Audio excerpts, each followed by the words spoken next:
tal todos? ¿Cómo están? Espero que estén teniendo una excelente mañana, chicos. Ustedes saben de rutina, esta clase va a buscar abarcar los aspectos macroeconómicos del mercado. Hoy nos vamos a enfocar en tres aspectos sumamente importantes, ¿verdad? Vamos a hablar sobre un consenso general sobre la inflación prevaleciente en Estados Unidos. Vamos a hablar estrictamente sobre las condiciones y expectativas del YZZ, que se le dice el Yield Curve Control, que es un método de expansión monetaria que utiliza Japón, y vamos a hablar pues de la prevalencia sobre el hueco de deuda que tiene el Reino Unido.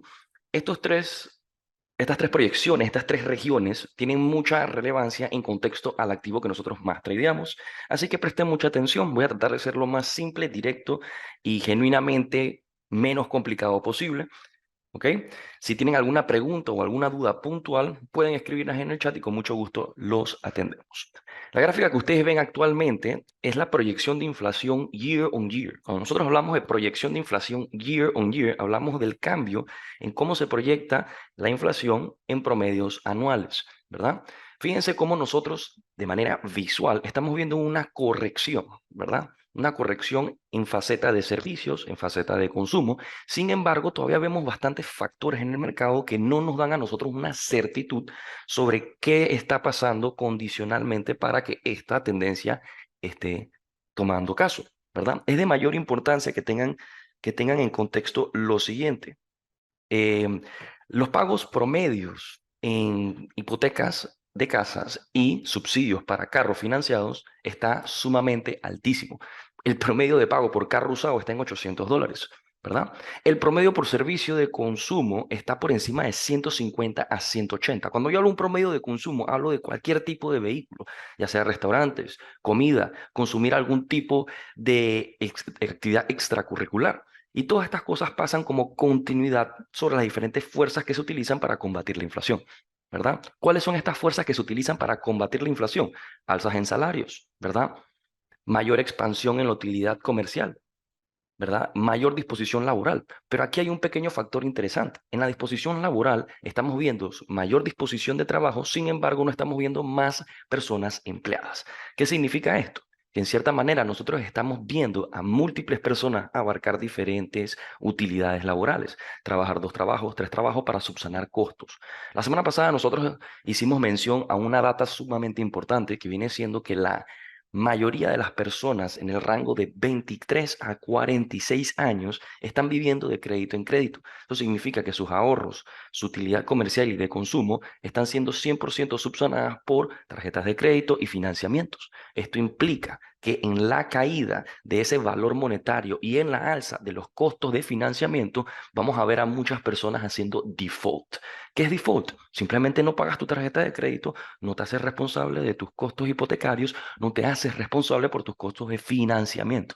Y el problema de esto es que los bancos necesitan ese flujo de creación de préstamos, ese flujo de financiamiento para poder crear más dinero. Las personas tienen un concepto errado y piensan que cuando las personas o los clientes o los consumidores, como somos nosotros, depositan dinero a un banco, ¿verdad? Eso induce creación de dinero y no es así. El depósito de tu dinero en un banco simplemente hace transferencia a una cuenta, ¿verdad? Esa cuenta depositaria es lo que te permite a ti crear una expansión de crédito para poder financiar. ¿Dónde viene la creación de dinero? En el financiamiento. Precisamente porque a través del financiamiento hay consumo. Y les ponemos un claro ejemplo. Cuando tú vas a un restaurante o tú vas a una tienda a comprar, tú no estás agarrando el dinero de tu tarjeta o de tu cuenta de ahorro y haciendo una transferencia al banco. No, tú estás haciendo una transferencia de tu cuenta de ahorro, de tu cuenta corriente, a la cuenta corriente o a la cuenta de ahorro de alguien más. Y esa transacción, esa interacción es lo que nosotros denominamos como flujo monetario y es lo que nos permite a nosotros especular qué, costos de financiamiento y costos de utilidad, ¿verdad? Así que el hecho de que estos factores estén todos amarrándose uno al otro nos hace a nosotros especular ciertas certitudes en las tendencias de consumo. ¿Y cuáles vienen siendo estas tendencias de consumo? Pues o sea, tristemente no sostenibles. Ahora, vemos la gráfica actual y vemos cómo a lo largo del año pasado y a lo largo del año actual sigue la correctiva en inflación. ¿Qué es lo que está motivando esta correctiva? ¿Cuáles son los factores que permiten a Estados Unidos poder gestionar dicho control? Bueno, vayamos al más importante que fue el que pasó la semana pasada o antepasada, no me acuerdo, que viene siendo la expansión del techo de deuda fiscal. Acuérdense, no tener un límite de qué tanto tú puedes borrar te permite a ti poder utilizar crédito para poder expandir todo tipo de utilidad comercial. Se los pongo yo a ustedes de un ejemplo. Si viene el banco y les dice, miren, aquí hay $100.000. Con estos $100.000 tú puedes agarrar y hacer lo que te dé la gana, pero tenemos ciertas reglas y ciertos requisitos. Esos $100.000 tienen que ser reinvertidos en este sector, tanto porcentaje tiene que ser utilizado para consumir, tanto porcentaje para invertir, tanto porcentaje para diversificar. Y a través de ese consumo, ese financiamiento, es que nosotros vamos a ver esa expansión y creación de dinero. Lógicamente, al tener no necesariamente un límite de qué tanto tú puedas prestar o facilitar, ¿qué van a hacer la mayoría de los bancos? ¿Qué van a hacer la mayoría de las empresas privadas? Van a pedir bastante dinero. Y lo vemos en tendencia. Ya solamente la semana pasada, Citibank pidió alrededor de $4 billones, que en español se le dice $4.000 millones. ¿Para qué fueron utilizados estos $4.000 millones? Para poder hacer financiamientos de bonos gubernamentales a corto plazo. Hoy vamos a hablar un poquito sobre esa relación entre bonos a largo plazo y bonos corto plazo, porque dentro de esta estructura nosotros podemos ver las tendencias de consumo y las tendencias de expectativa, no solamente de nuestro lado, sino del lado institucional. ¿Ok? Antes de avanzar, chicos, ¿tenemos alguna pregunta sobre las contingencias de la inflación? Creo que está bastante evidente que estamos viendo una continuidad en la correctiva de inflación. Los próximos meses vamos a ver algo que se le dice un periodo de desinflación. Este periodo de desinflación el mercado todavía no lo ha reconocido. Cuando hay un periodo de desinflación, estamos viendo bajas en consumo, bajas en intereses y vemos cómo se mantienen los costos de financiamiento. La pregunta que ahora nos hacemos nosotros los macroeconomistas es ¿qué tanto tiempo se va a mantener fijo esos costos de financiamiento sin abarcar presión a los costos de servicios, consumo y a los costos de utilidad comercial? ¿Ok? ¿Estamos claros en esto? ¿Alguna pregunta? Puntual en el chat. Seguimos. En la madrugada de hoy, nosotros vimos un gap, por decirlo así, una reacción alcista a favor de la libra, precisamente porque el Banco de Japón no está teniendo la mejor expectativa, ¿verdad? El target o, digamos, el objetivo del Banco de Japón, el Banco Central de Japón, el BOJ, es tener la inflación promediada a 2%. Sin embargo, Japón siempre ha sido conocido por tener una estructura de expansión monetaria relativamente fuerte. ¿Qué significa una expansión monetaria fuerte? Significa que ellos van a proveer financiamientos a bajo costo, que puedes ir al banco y pedir préstamos por debajo de un 2% de interés, puedes financiar tu casa, puedes financiar tus carros, puedes financiar tus compras o tu utilidad comercial a bajo costo. Sin embargo, ese costo tiene que tener alguna relación en retorno comercial y no estamos viendo esa relación a favor del banco. Entonces, en cierta manera, el Banco Central tiene que ajustar estos costos de financiamiento y al ajustarlos va a haber una reacción relativamente en contra del mercado japonés. Vamos a poner la siguiente gráfica para que tengan un poquito de contexto. Fíjense, la inflación ahorita mismo en Japón está teniendo una contingencia. ¿Qué significa eso? Que no estamos viendo la reducción en los costos de consumo y servicio y estamos viendo proyecciones a 4,1% de inflación. Acuérdense, el target es 2%. Eso es lo que quiere el Banco de Japón centralizar con sus costos de financiamiento y con la utilidad comercial y de consumo. Sin embargo, al tener proyecciones por encima, 100% por encima del objetivo, lógicamente vamos a ver un degrado. ¿Un degrado en qué? En esa expansión monetaria y lógicamente vamos a ver un de-risking attitude. ¿Qué es un de-risking? Movilización de equidad a vehículos que sí estén proyectando mejores retornos, ¿verdad? En condiciones donde la inflación es persistente a largo plazo, las personas, los bancos, las instituciones tienden a migrar su dinero a bonos corto plazo, ¿verdad? Aquí es donde está la relación inversa. Si la inflación es persistente, las personas van a comprar bonos de un mes, de 3 meses, de un año y de 2 años. Si la inflación tiene una redacción bajista, una contracción, entonces vamos a ver lo opuesto. Las personas van a invertir en bonos largo plazo, que vienen siendo 20 años, 30 años, 10 años. Entonces, la pregunta es, ¿qué hace Japón para poder promover este tipo de vehículo de inversión y cómo promueve la equidad o el movimiento de esa equidad a estos vehículos? Bueno, hay algo que se le llama el Yield Curve Control.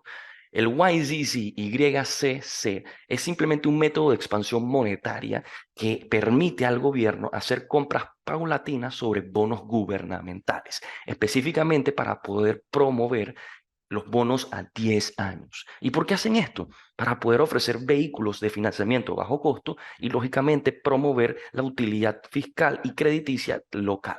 ¿Ok? Pero ¿qué pasó ayer en la noche? Las proyecciones de inflación, al ser 100% por encima del objetivo, hicieron una movilidad de equidad y las personas sacaron dinero de los bonos de 10 años y los pusieron en futuros para especular la continuidad en alza de inflación. Entonces, ¿qué tiene que hacer el Banco Central de Japón? Simplemente reducir la agresividad de cómo ellos están expandiendo esa compra de bonos gubernamentales. Y al hacer esa reducción, los japoneses, siendo conocidos como exportadores de capital a lo largo del mundo, tienden a usar su dinero y decir, Banco de Inglaterra, Banco de Estados Unidos, SB, que es el Banco Europeo, dame mi dinero. ¿Por qué? Porque ahorita mismo necesitan poder financiar esos costos adicionales y no necesariamente promoverlos en vehículos externos. Así que toda esta combinación de factores, 100% de inflación por encima del objetivo, ¿verdad? Contracción en la expansión monetaria que se le dice el YCC, que viene siendo una reducción en la compra de bonos gubernamentales y una reducción en los retornos de 10 años, permiten a que las personas especulen en contra de dicho país, en contra de dicha banca, y lógicamente los japoneses en reacción retraen ese dinero de afuera y lo meten local para poder subsanar esa diferencia de equidad, ¿verdad? Así que en relación a esto, a un trading técnico, vemos que la libra se fortalece, ¿verdad? Y ahorita vamos a hacer una comparación estrictamente con la libra para que vean cuáles son las condiciones actuales, porque la libra sí está en tendencia bajista en inflación, sí, están proyectando mejor estatus o mejor estímulo fiscal, pero no necesariamente es el mejor. Pero cuando hacemos la comparación entre ambas monedas, vemos que el estatus de proyección para la libra es mucho mejor, y esa diferencia en expectativa es lo que permite a nosotros decir la libra se va a fortalecer en contra del yen japonés. ¿Ok? Antes de avanzar a la libra, quiero que nosotros vayamos a las gráficas de bonos y vean lo siguiente. Aquí yo tengo, dentro de los favoritos, los bonos a 1 año, 2 años, 3 meses, 30 años y 20 años. ¿Ok?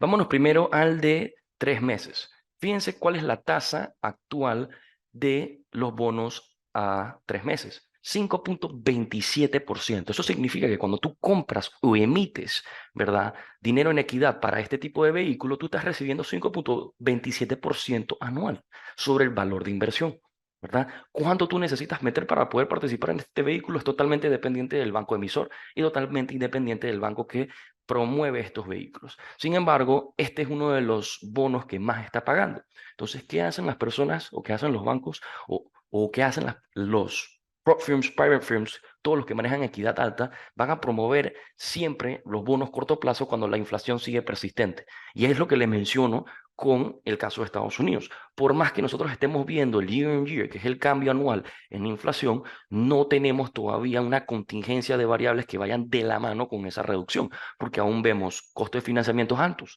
aún vemos una tasa interbancaria alta, aún estamos viendo promedios de hipotecas altos, todavía estamos viendo baja demanda en compras de carros, compras de casas, estamos viendo altos pagos en carros usados, estamos viendo alta dependencia en crédito. Así que indispensablemente que la tendencia de inflación sea correctiva o bajista, no estamos viendo los factores de consumo e independientes que vayan de la mano con esa corrección, ¿verdad? Así que puede ser una expectativa a corto plazo porque no estamos abarcando diferentes factores, como qué, como la dependencia del petróleo, como la incontingencia de la guerra en Rusia, como la falta de regulación comercial entre China y y la nueva alianza en BRICS. Hay bastantes factores, chicos, que no nos permiten a nosotros decir con certitud la inflación va a caer. Sin embargo, cuando estos tipos de variables se alinean, sí podemos deducir que va a haber un escenario de desinflación. Y la pregunta que todos nos hacemos es, ¿en qué región, en qué vehículo, en qué sector? ¿Verdad? Segundo, cuando nosotros vemos, y se los vengo diciendo hace rato, que el mercado tiene tendencias alcistas en inflación largo plazo, los bonos que son largo plazo, 10 años, 20 años y 30 años, van a pagar menos que los bonos corto plazo. Y fíjense, automáticamente cuando me muevo a los bonos de 30 años, fíjense la tasa que está pagando anualmente, 3.91%.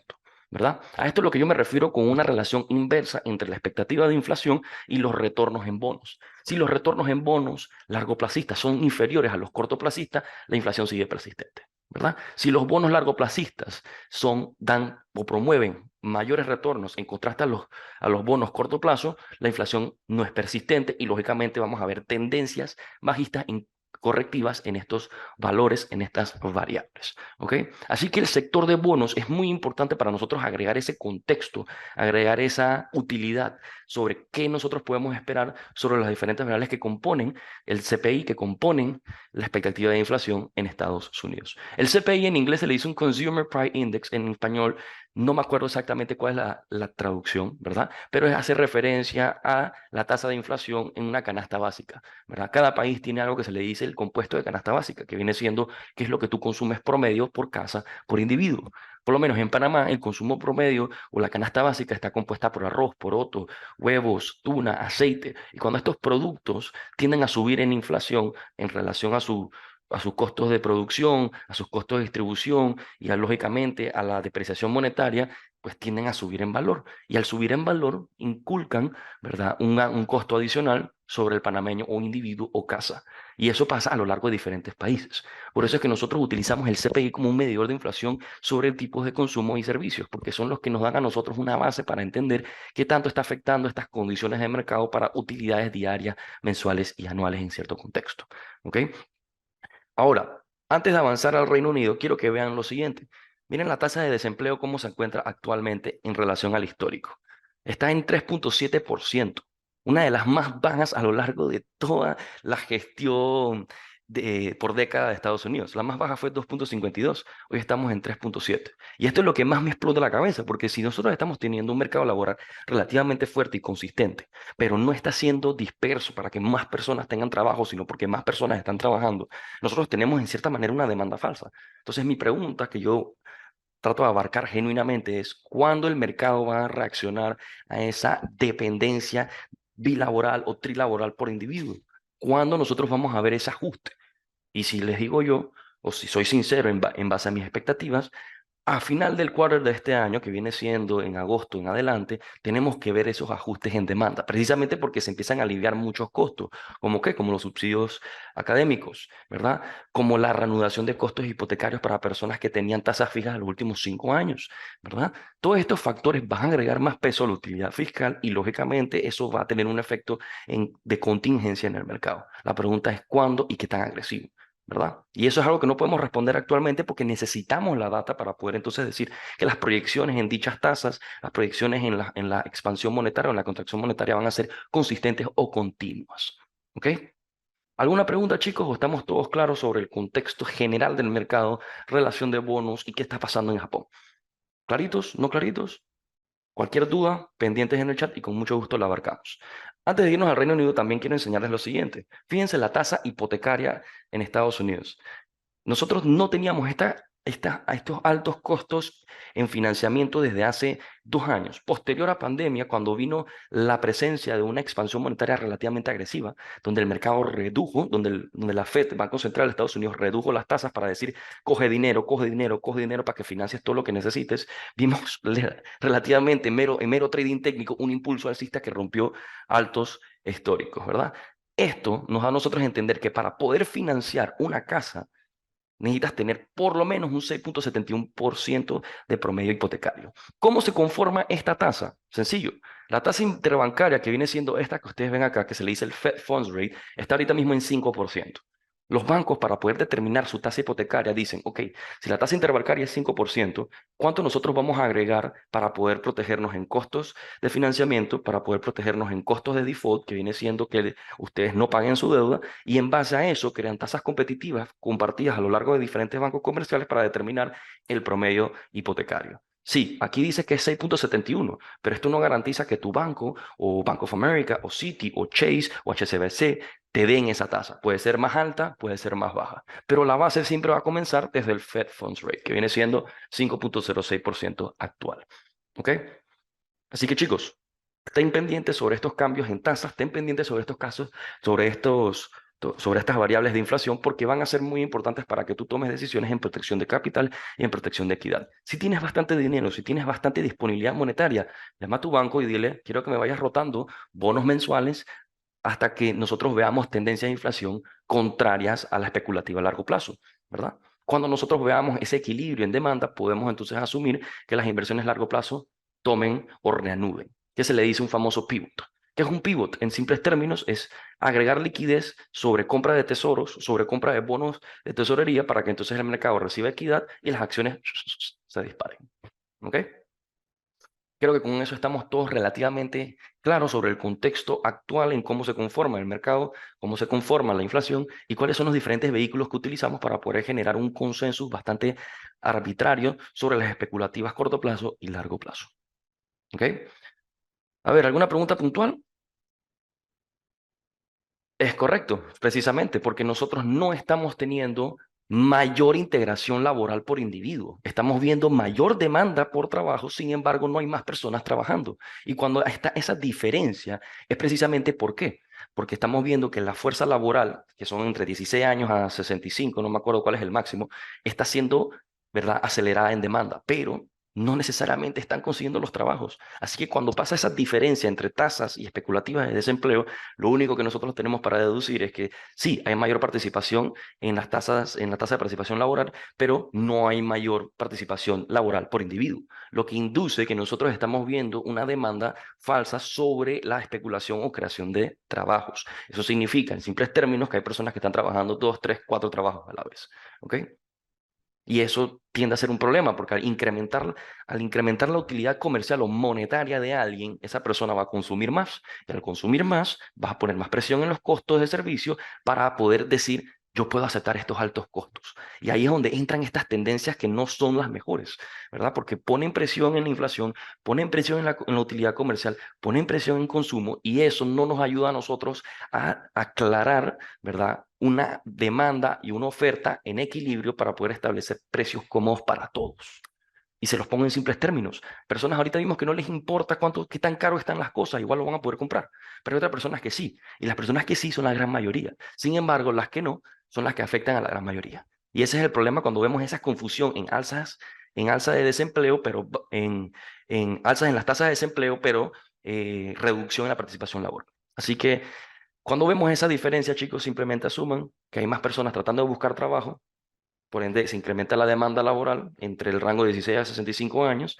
Sin embargo, no están siendo subsanadas por individuos, sino están teniendo múltiples trabajos por individuo, lo que crea más demanda en consumo, lo que crea más demanda en servicios, lo que crea más demanda en precios altos. ¿Ok? ¿Preguntas? ¿Dudas? ¿O estamos todos claritos? Yo sé que yo hablo relativamente rápido, no se preocupen, esta clase está siendo grabada y va a estar disponible en YouTube para que ustedes puedan revisarla a gusto cuando deseen. Sigamos. ¿Qué está pasando en el Reino Unido? ¿Verdad? Nosotros, al ser una academia que es estrictamente dependiente sobre el estudio largoplacista y cortoplacista sobre la libra, es muy importante entender cuáles son las expectativas sobre la utilidad fiscal y la producción anual que se le dice el Producto Interno Bruto, que viene siendo el GDP, el Gross Domestic Product. Ahora, el GDP tiene dos maneras de ser visto, que se le dice el real y el nominal, ¿verdad? El nominal no está ajustado a inflación y el real sí. ¿Qué significa ajustado a inflación? Que no estamos tomando en consideración los cambios en precios en una faceta anual. Ahorita mismo sí estamos viendo tendencias cayendo en la especulativa de inflación del Reino Unido. Sin embargo, ellos no están pudiendo controlar los gastos de financiamiento sobre inversión pública. Ellos quieren mantener un promedio de 0,2% de financiamiento del Producto Interno Bruto bajo costos de inversión pública. Eso ahorita mismo viene siendo alrededor de 9.000 millones de dólares, lo que está por encima del target. Ellos quieren mantener un consumo, en simples términos, en 6,5 mil millones de euros, de euros, no de libras, disculpen. Y esta gráfica aquí nos da a nosotros entender cómo nosotros estamos viendo la alza en costos en relación al Producto Interno Bruto. Y fíjense, especulativas a 10 años, a 20 años y a 30 años. En simples términos, estamos viendo una tendencia alcista. O sea que ahorita mismo la agravante fiscal es cómo se reduce esta tendencia alcista largo plazista sobre el financiamiento de costos de inversión pública. ¿Y cuáles son las estrategias? Tal vez normalizar financiamientos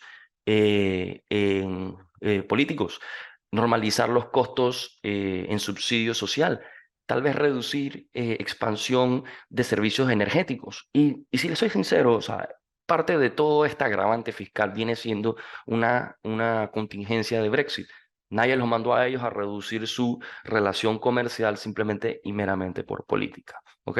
Así que para que nosotros estemos cómodos en contraste a un escenario largoplacista sobre el escenario actual de la libra, tenemos que ver estas tendencias caer, ¿verdad? Y si se dan cuenta que no estamos viendo las condiciones necesarias, precisamente porque estamos por encima de un 100% de financiamiento del Producto Interno Bruto sobre inversión de servicios públicos. ¿Ok? Así que chicos, Con todo este contexto macroeconómico, ¿cuál es el consenso general o cuál viene siendo por decirlo así, la cereza en el pastel? Sí estamos viendo escenarios que nos puedan facilitar, sin embargo, necesitamos que las variables independientes de consumo, servicios, transporte, comerciales, vayan de la mano. ¿Por qué? Porque si no es una demanda falsa. Otra cosa, disculpen, otra data importante. La creación laboral en Estados Unidos es también muy importante saber estudiar cuáles son los servicios que mayor promueven esta creación de trabajos. Y adivinen cuál es.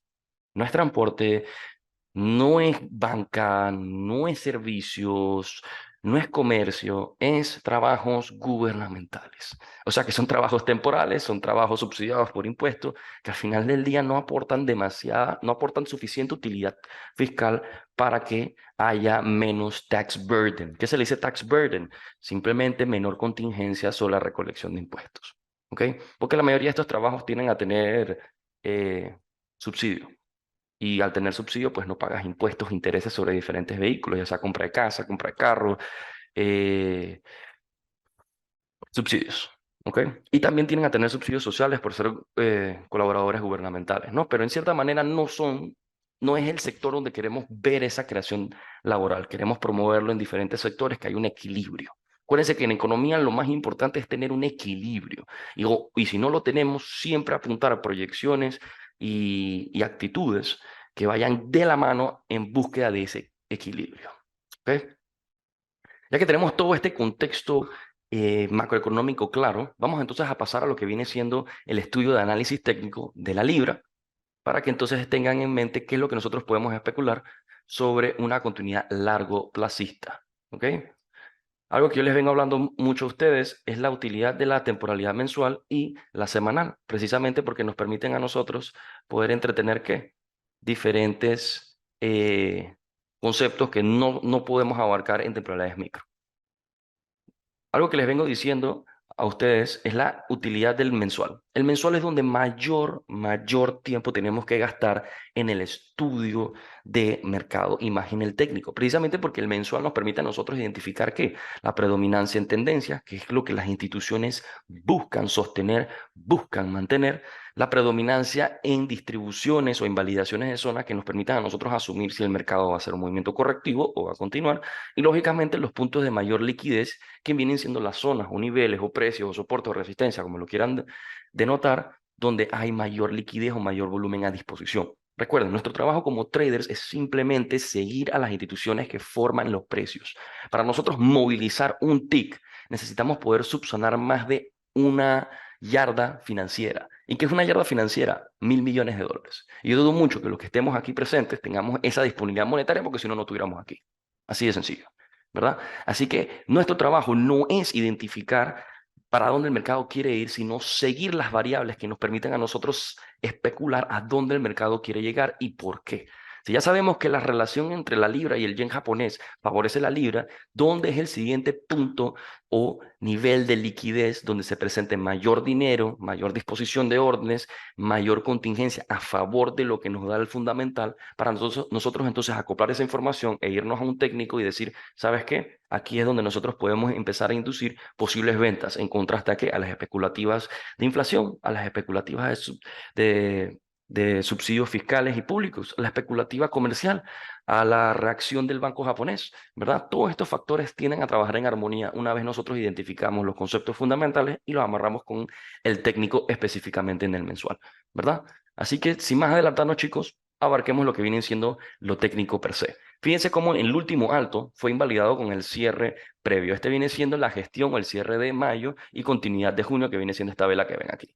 Al tener esa invalidación técnica o invalidación del alto previo, nosotros ya podemos asumir continuidad de compras hasta la próxima base mensual. Esta base mensual es de mucha importancia precisamente porque aquí es donde se originó un impulso que invalidó múltiples estructuras previas. La invalidación de estructuras previas nos permite a nosotros asumir que de donde inicia este impulso tenemos mayor dinero a disposición que en estos niveles.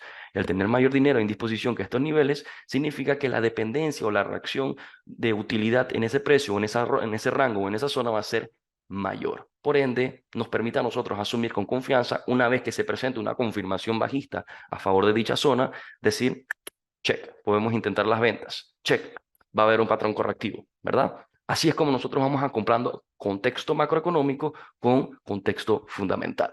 Ahora, esa no es la única zona que nosotros estamos considerando útil para vender. Fíjense cómo tenemos el inicio del impulso, que viene siendo la creación de toda la tendencia bajista, y la base de continuación.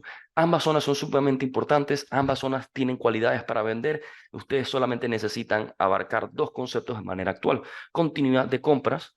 ¿Qué significa eso? Que todos los trades que ustedes tomen en compras, ya sean 4 horas, 1 hora, 15 minutos, 5 minutos, cual sea tu manera de tradear, ya sea macro o micro, los trades de compra van a ser de mayor probabilidad. Eso tiene un resultado específico: mayores distribuciones, menos consolidaciones, menos correctivas, ¿verdad?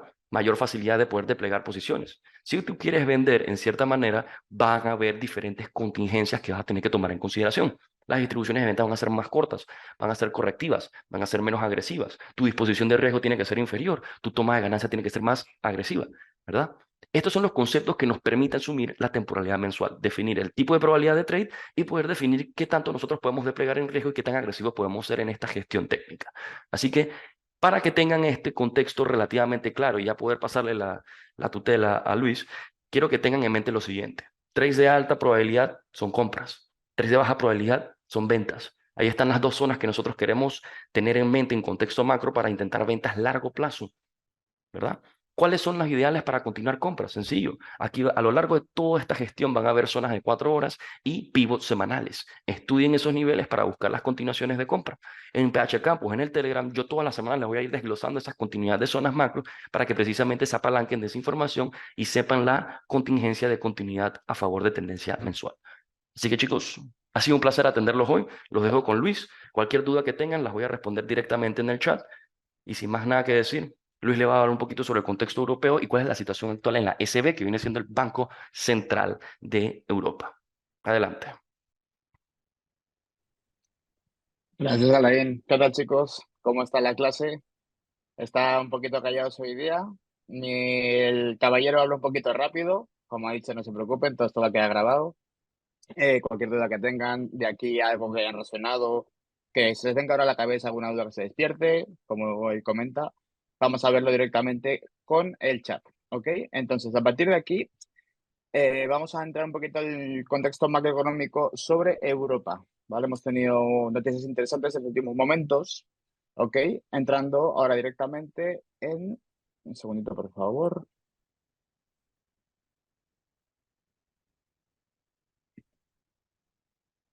Listo. Tenemos un desglose de última noticia sobre el Banco Central Europeo. ¿Ok? Estamos entrando en el hilo de Goldilocks, ¿vale? Del Banco Central Europeo. ¿Esto a qué se refiere? El Goldilocks es el momento en el que el mercado no está lo bastante caliente, digamos, para tener la subida de la inflación de manera muy fuerte, ¿vale? Pero no bastante frío como para que la economía se enfríe, ¿ok?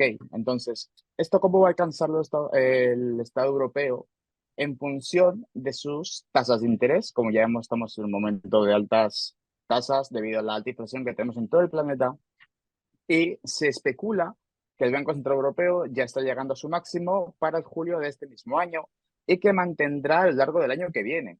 ¿Ok? Esto es muy interesante por el tema de que ya Europa cree que simplemente subiendo sus tasas al 3,75% sería el pico del año presente hasta el año que viene, podrían llegar al objetivo de inflación del 2% anual, que es lo que se busca siempre en todas las economías básicas. ¿Ok? Siempre el 2% se considera una inflación necesaria, una inflación estable, una inflación buena para que la economía siga funcionando. ¿Ok? Tampoco podemos decir que la inflación sea completamente mala, ya que tenemos que tener siempre un mínimo, ¿ok? Dentro de todo el tema de expectativa de inflaciones. A partir de esto, ¿qué tenemos por delante? Según encuestas diferentes que se han hecho sobre el Banco Central Europeo, hay un buen interés, ¿ok?, en que esto pueda funcionar realmente y no lleve al Estado europeo a una línea, digamos, de quiebre, ¿verdad? Una recesión grande. Somos dependientes de que dentro de Europa, al final, hay países desarrollados, muy desarrollados, Alemania en su caso, aunque últimamente no ha tomado unas medidas demasiado inteligentes, como puedo observar, como su gran afán por el carbón de últimamente, que está un poquito en contra de todas las medidas sostenibles que están vendiéndonos tanto dentro como fuera de la Unión Europea, de que tenemos que ser más verdes, ¿vale? Pues Alemania está quemando carbón como a nadie ahora mismo, entonces es un poquito contradictorio. Pero fuera de esto, tenemos países menos desarrollados, puede ser un poquito los países balcanos, ¿vale? Estonia, Lituania, Rumanía, Bulgaria, son países que al final están dentro de la Unión Europea, pero no tienen economías demasiado desarrolladas. En el momento en el que la Unión Europea se pase de tasas de interés, vamos a ver un aumento muy grande de economías que entran en recesión. Ya lo vimos en 2008, 2010, 2012, con Grecia, Portugal, España presente también. Economías que lamentablemente sufrieron un revés muy fuerte en esa época en la economía y que el Banco Central Europeo no está dispuesto a entrar otra vez en esa medida, digamos, ¿verdad? Entonces, de esta manera han llegado a un consenso en el que con un 3,75% de tasas de interés fijas variables durante un año, vamos a ver que supuestamente la inflación podría bajar al target del 2% y de las 20 naciones principales que están dentro de la zona euro, ninguna llegaría a tocar lo que es el tema de la recesión. ¿Ok? Ya estamos entrando en un punto determinante un poco extraño porque, según el Banco Central Europeo, esto no debería pasar, pero ya hemos visto indicadores macroeconómicos de que Alemania ya está técnicamente en recesión. A pesar de que no lo digan, a pesar de que esto no salga como que Alemania sigue siendo uno de los mejores países dentro de la Unión Europea, Alemania ya está en recesión, ¿ok? Entonces, el desafío al final del Banco Central Europeo es ¿durante cuánto tiempo puedo mantener altas las tasas de interés acercándonos al target del 2% sin que nadie se caiga del barco, ¿verdad? Eso es algo sumamente importante, tanto para la economía dentro de Europa como para todo lo que es el tema de comercios internacionales, ¿ok? Además, teniendo en cuenta también, sin olvidarnos lamentablemente de que la guerra entre Rusia y Ucrania sigue estando activa, ¿ok? Ya que tenemos una inflación muy alta debido a todo el tema de la guerra. Ucrania es uno de los países que proporciona mayor trigo, ¿ok? Esto se ha visto muy, muy, muy afectado del resto de Europa. El petróleo, Rusia ha cerrado conductos de gas, ¿ok? Todo esto ha aumentado el IPC, que es lo que comentaba antes Alain, que es el CPI, dicho en inglés, es el índice de precios al consumo. Ese es la traducción al español que básicamente es el nivel de inflación que estamos experimentando. Con picos que tuvimos el año pasado de alrededor del 10%, ya hemos visto alguna pequeña bajada de alrededor del 5, 6, 7, dependiendo del país del que estamos hablando, y un general del 7%, 6,7% en toda la zona euro, digamos, ¿no? El general, la media de toda la zona. Entonces, defendiéndonos de esta inflación, ya hemos llegado, digamos, a un consenso de que con un 3,75% de tasas de interés es bastante elevado a lo largo de un año, y quizás probable también se ha hablado, quizás hasta el 2025, ya con esto se debería frenar la inflación, llegar al target. Esto siempre y cuando no haya novedades. Pueden ser novedades dentro, por ejemplo, de la guerra, alguna novedad dentro de que estas tasas de interés no afectan a la inflación y la gente siga consumiendo. Recordemos que las tasas de interés, como bien ha mencionado Alain, se utilizan como arma para frenar la inflación, como haciendo que la gente deje de consumir. Necesitamos que la gente deje de consumir, de tener tanto crédito, el maldito crédito que comentamos la semana pasada. No es posible que tú te vayas a la compra a tomarte una botella de vino, una cerveza y algo de picar pagando con crédito. Ok, todo eso es lo que se está intentando frenar ahora mismo. Según indicadores, hemos visto una ligera frenada, pero nada demasiado exasperante como para decir ya se acabó la inflación. No, realmente tenemos que tener también en cuenta que en los últimos 3 años ha habido un aumento de la oferta monetaria muy grande. ¿Ok? Una inyección de capital a raíz de la crisis del coronavirus, muy exagerado. Entonces, todo eso son puntos que han ido favoreciendo la situación en la que estamos ahora. Ahora intentan, digamos, cubrirlo diciendo yo no he sido, fue el otro, ahí le puedo solucionar de esta manera, pero realmente no vemos a nadie del todo convencido, ¿verdad? Al final tendremos que dejar que el tiempo hable y que las medidas funcionen. Hablando en particular del Banco Central Europeo, ellos lo que van a hacer en su forma es ni más ni menos minimizar, digamos, un poquito lo que viene siendo su balance, ¿no? Ahora mismo su balance está en 6,8 billones, ¿vale? Lo que sería en español 6.800 millones de euros. A final de este año quieren dejarlo en 4,4 billones de euros, ¿ok? Eso es reducir bastante la oferta monetaria actual. Del manera que estamos hablando en el contexto de tasas de interés, el tema de también hemos tenido pequeñas noticias bastante graves en relación con la crisis de los bancos de Estados Unidos. ¿Ok? Recordemos que han desaparecido ciertos bancos bastante relevantes en la medida de Estados Unidos. Y aquí hemos tenido alguna cosita interesante también, por ejemplo, con el más sonado que ha sido Credit Suisse. ¿Ok? Entonces, todas estas variables han hecho que el Banco Central Europeo se limite simplemente a decir, yo voy a hacer esto, voy a trabajarlo de esta manera. En Estados Unidos estamos viendo que quizás sigan aumentando las tasas de interés, no lo tenemos del todo claro. Al final, el tiempo nos lo irá comentando. Eh, Muy bien, chicos. ¿Alguien tiene alguna preguntita respecto a lo que estamos comentando? Tenemos por aquí muy buena información. Muchas gracias. Buenísimo, buena explicación. Muchas gracias a todos por el feedback.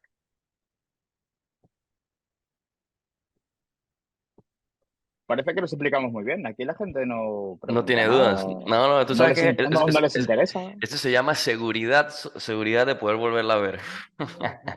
Acuérdense, tienen el canal en YouTube, lo estaremos promocionando tanto a Lain como yo en nuestras redes. Síganos también a nosotros, por ahí nos van a ver en Piedmont Hill. Y cualquier duda que tengan, comentario en el mismo video de YouTube o quizás un directo por la página de Piedmont Hill, por favor, nos lo van comentando. Bueno, chicos, ya con eso nosotros les aportamos ese contexto macroeconómico en diferentes facetas, el contexto técnico. Espero que les haya gustado la clase. Acuérdense que esto va a ser rutina de todos los viernes y sin más nada que extender y más nada que decir. Muchas gracias a todos por participar. Nos vemos la próxima. Placer siempre poder brindarles a ustedes toda esta información. Espera un segundito. ¿Hay alguna correlación entre los datos económicos de Estados Unidos que se ven en el DXY?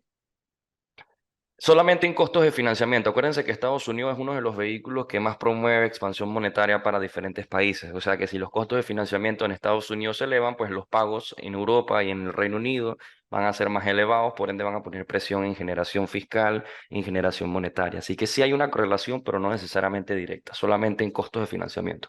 Por eso es que es muy importante que Estados Unidos controle la inflación y controle las tasas, porque eso sí va a tener un efecto splash, ¿verdad? Por decirlo así, en diferentes regiones y no va a facilitar los consumos para dichas regiones. ¿Ok? Así que sí, sí hay una correlación, no necesariamente directa, más que todo en financiamiento. Edgar, nos pregunta sobre el curso de macroeconomía. Lo estaremos liberando lo más breve posible. Está en realización, ¿vale? Estamos montando el curso, haciéndolo lo más completo posible, pero a la vez lo más sencillo de entender, ya que no deja de ser un tema complicado, que hay mucho contexto y una base muy grande, siempre aplicada al trading. Entonces, a partir de ahí, a la mayor brevedad posible, siguiéndonos en nuestras redes, en cuanto el curso esté liberado, tú serás el primero en saberlo, solamente estate pendiente por ahí. El costo del curso macroeconómico y todas las facetas de contexto económico que vamos a estar liberando y los detalles del mismo van a ser publicados a lo largo de la próxima semana. Los precios van a ser relativamente accesibles y baratos porque nosotros pensamos en ustedes. Nosotros sabemos que la región latinoamericana necesita ayuda en esos costos y pues precisamente lo vamos a mantener relativamente ajustados para ustedes. Así que no se preocupen, no van a ser elevados, van a ser accesibles para todos. Esperemos que les guste esta información y esperemos que puedan aplicarla. Al final del día tienen que entender que la economía es algo relativamente complejo y para poder nosotros enseñarla tenemos que ir paulatinamente agregando información, porque la macroeconomía tiene muchos factores, variables, definiciones, estudios, relaciones y también hay maneras prácticas de ejercerla, que es a través de econometría, ¿no? Así que nosotros no queremos abordarlos con algo tan pesado, pero sí vamos a estar ofreciendo todas las bases importantes y toda la información que necesiten para poder entender todas estas proyecciones y poder hacer sus deducciones de manera individual. Así que solamente les pido que estén pendientes a las redes, estén pendientes a lo que nosotros publicamos a través de la página de Piedmont Hill, estén pendientes al canal de Telegram y van a poder entonces tomar una decisión si quieren participar con nosotros en todo lo que viene siendo la faceta académica sobre economía que vamos a estar liberando este mes. Correcto. Todas estas cosas la semana que viene lo tienen preparadas, chicos. Ustedes por eso no se preocupen. Y como dice Lain, adaptado siempre al mercado latino, sabemos que necesitan ayuda por esa parte, así que no se preocupen, va a estar cubierto, ¿ok? Eh, ¿Habrá algún curso de trading cuantitativo para el manejo de datos económicos y algoritmos técnicos? Es que no es necesario. Primero que todo, para poder trabajar con Quant Trading necesitan tener una base de Python, ¿verdad? Para poder entender cómo vamos a poner las Básica. funciones, exacto, las funciones y variables macroeconómicas en definiciones matemáticas, ¿verdad? Y lo único que hace este tipo de trading es automatizar deducciones y ejecución. Y honestamente, primero tienen que sentar base en entender la economía, tienen que sentar base en tener conocimientos de Python para poder entonces abarcar la estrategia que nosotros ofrecemos y poder automatizarla en contexto de análisis econométrico. ¿Qué es un análisis econométrico? Hacer estudios de regresión hacer estudios de diferencia de variables, hacer estudios de proyección en contraste a bases de datos. Y estos son temas relativamente complejos y no necesariamente se abarcan de manera inicial. ¿Ok? Así que sentemos base primero con la economía, sentemos base con el trading técnico y una vez veamos el interés para poder inducir trading algorítmico que viene siendo cuantificar estos procesos a través de codificaciones matemáticas, entonces podemos acceder a dicha gestión. De momento, lo que sí vamos a estar liberando nuevamente va a ser el curso de Order Flow, que viene siendo el estudio de composición de órdenes y el estudio de composición de volumen. Esto es simplemente entender cómo se traduce en la ejecución de órdenes a través de data centralizada. Y lógicamente hay ciertas aptitudes, variables y técnicas que se utilizan para poder entender esta diferencia en volumen, esta comprensión de volumen y aportar mayor claridad y mayor directriz al momento de desplegar riesgo en el mercado. Así que, respondiendo a tu pregunta, lo más cercano que vamos a ofrecer de manera actual va a ser el curso del Order Flow. Casualmente El hicimos una curso. preventa que vamos a estar liberando nuevamente en las próximas semanas. Así que, chicos, sin más extendernos, les agradecemos a todos. Muchas gracias por su pregunta, por su tiempo. Esta clase va a estar disponible en YouTube. Nos vemos en la próxima. Se les quiere. Hasta luego. Pasen buen día, chicos. Muchas gracias. Chao, chao.